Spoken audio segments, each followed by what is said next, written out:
5.11 शिकारी पारधी। शिकारी पारधी जनजाति छत्तीसगढ़ की एक अनुसूचित जनजाति है।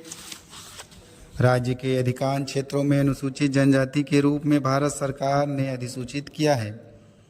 कई जिले व तहसीलों में यह अनुसूचित जनजाति अधिसूचित नहीं है। जनगणना 2011 में इनकी जनसंख्या छत्तीसगढ़ में 13,477 दर्शाई गई है। पुरुषों की जनसंख्या 66-67 तथा स्त्रियों की जनसंख्या 68-9 दर्शित है। शिकारी पारधी जाति की उत्पत्ति के संबंध में ऐतिहासिक अभिलेख उपलब्ध नहीं है। पारधी शब्द संस्कृत के पारद अर्थात शिकार से उत्पन्न हुआ माना जाता है। इनमें प्रचलित किंवदंती अनुसार महाभारत काल में भगवान महादेव ने पारधी शिकारी का रूप लेकर एक जंगली बराह का शिकार किया था। अर्जुन का तीर भी बराह को महादेव के तीर के साथ साथ लगा था। अतः शिकार पर अधिकार हेतु महादेव और अर्जुन में युद्ध हुआ था। अर्जुन ने पारधी रूप महादेव का पैर उन्हें पटकने के लिए पकड़ा, किंतु भगवान महादेव प्रसन्न होकर अर्जुन को वरदान दिए। इन्हीं पारधी शिकारी रूपधारी भगवान शिव से अपनी उत्पत्ति मानते हैं। शिकारी पारधी ग्राम में अन्य जातियों के साथ निवास करते हैं, किंतु इनका पारा ग्राम के किनारे पर अलग होता है। इनका घर छोटा एवं कम ऊंचाई का होता है, जो मिट्टी का बना होता है। इनमें घास फूस या देसी खपरेल का छप्पर होता है। इनके मकान में मुख्यतः एक रसोई घर और एक कमरा होता है। बाहरी भाग परछी रसोई घर तथा मुख्य कमरा माई घर कहलाता है। पुरुष पंछा गमछा धोती सलुका बंडी कुर्ता आदि पहनते हैं। महिलाएं 12 हाथ का लुगरा पहनती थी। पहले वे ब्लाउज नहीं पहनती थी। नववितिया अब साड़ी ब्लाउज पहनती है। महिलाएं हाथ में कांच की चूड़ियां, बाहों में पहुंची, कान में खिनवा, झुमका, बाला, नाक में फूली, गले में सूरा, रुपया माला, कमर में करधन, बाहों में पहुंची, पैरों में साटी, लच्छा तोड़ा, पैर की उंगलियों में बिछिया पहनती है। इनके अधिकांश गहने गिलट या नकली चांदी की होते हैं। महिलाएं देवार स्त्रियों से हाथ, पैर, बाहों, माथे एवं टोड़ी आदि पर गोदना गुदवाती है। इसका मुख्य भोजन चावल, कोदो का भात, बासी पेज, मूंग, उड़द, तिउड़ा की दाल, मौसमी सब्जी है।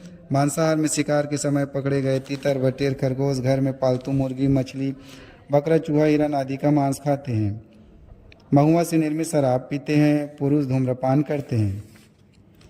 शिकारी पारधी जंगलों में तीतर, बटेर, सियाल, खरगोश, जंगली मुर्गी, मुर्गा, फाख्ता तथा चिड़िया को स्वयं निर्मित जालों से पकड़ते हैं। उन्हें गांव में या शहर के होटलों में बेच लेते हैं। इनके अतिरिक्त छीन के पत्ते से चटाई, झाड़ू, टोकनी बनाकर स्थानीय लोगों को बेचते हैं। स्थानीय लोगों की बीमारी का इलाज शिकार से प्राप्त वस्तुओं से करते हैं। जैसे बच्चों को नज़र से बचाने के लिए गिद्ध व मोर के नाखून को गले में पहनना, नाखून को जलाकर मोहनी दवा बनाकर बेचने से भी इनकी आमदनी होती है।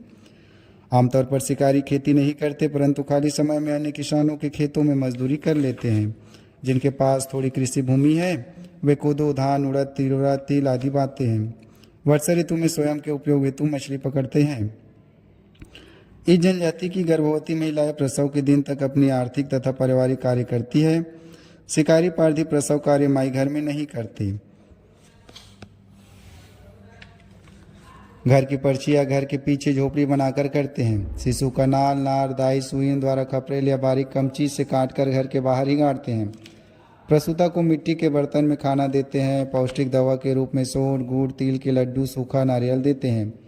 प्रसूता को 5 दिनों तक अशुद्ध मानी जाती है। 6ठे दिन छठी मनाई जाती है। इस दिन प्रसूता व शिशु को नहलाते हैं, बच्चे को पूजा स्थल में लाते हैं तथा देवी देवता का प्रणाम कराते हैं। आगंतुक उपहार स्वरूप बच्चे को रुपया देते हैं। बच्चे का नाम मुखिया बुजुर्गों द्वारा रखा जाता है।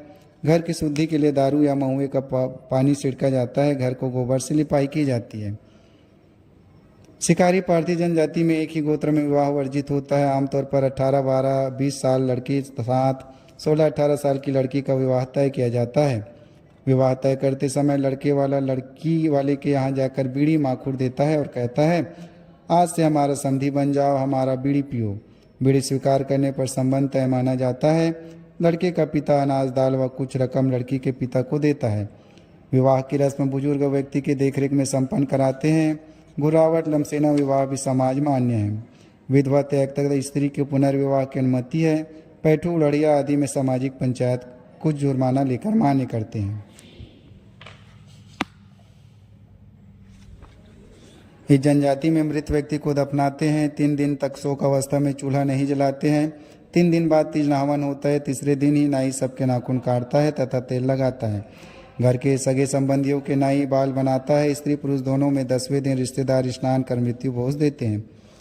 इस जनजाति में लगभग 10-10 गांव के लोग मिलकर अपने सामाजिक मुखिया का वंश परंपरा के आधार पर चयन करते हैं। इनकी जाति पंचायत में पंच, सचिव, चपरासी आदि पद रहते हैं। इस पंचायत में विवाह, तलाक, जाति नियम, अन्य कार्यों के लिए बैठक बुलाई जाती है। इस जनजाति के प्रमुख देवी देवताओं में ठाकुर देव, बूढ़ा देव, 56 कोट देवी, सावली देवी है। देवी देवता मानते, देवी देवता की पूजा में मुर्गे बकरे की बलि देते हैं। ये भूत प्रेत, जादू टोना में विश्वास करते हैं। जादू के प्रभाव को दूर करने वाला बैगा कहलाता है। बच्चों को भूत प्रेत टोनी की नज़र से बचाने के लिए हाथ में सफ़ेद या काली चूड़ी, गले में ताबीज पहनाते हैं। शिकारी पारधी जनजाति के गीतों में शिकार व छीन कटाई के समय गाए जाने वाले गीत सुहा गीत, ददरिया, पूर्वा गीत, सरकी गीत, बिहाव गीत, देवी गीत आदि प्रमुख है। पुरुष होली में रहस्य कर्मा तथा राम सप्ताह नृत्य करते हैं। स्त्रियां दिवाली के समय पड़की नाचने जाती है। विवाह अवसर पर स्त्री पुरुष सभी नाचते गाते हैं। जनगणना 2011 में इस जनजाति की साक्षरता 45.2% दर्शाई गई है। पुरुषों में साक्षरता 54.7% तथा स्त्रियों में 35.7% थी।